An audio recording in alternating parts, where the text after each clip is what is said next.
Honda Safety Driving Center, or HSDC, the first motorcycle riding school in the country that provides comprehensive training for both two-wheel and four-wheel vehicles and even truck certification, celebrated its 10th anniversary and Thanksgiving Day, along with a Honda group of companies composed of Honda Philippines Incorporated, Honda Cars Philippines, and Honda Manufacturing Parts Corporation.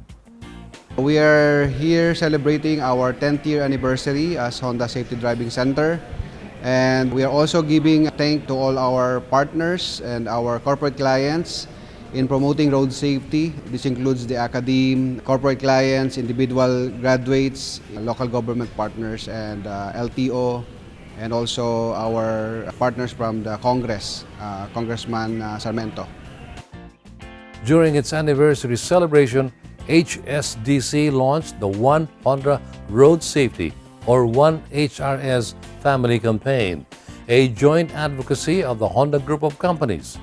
This was recognized as one of the best road safety programs in the latest Driven to Serve Awards of the Society of Philippine Motoring Journalists, or SPMJ.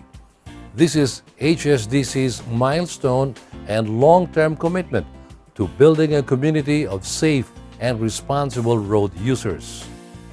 In partnership with Honda Cars Philippines and Honda Parts, the One Honda Road Safety for Our Family campaign will be expanded soon in our areas where we operate, such as in Batangas, Santo Tomas, Tanawan, and also in Laguna, Biñan, and Santa Rosa. We are also engaging our local government unit here in Parañaque.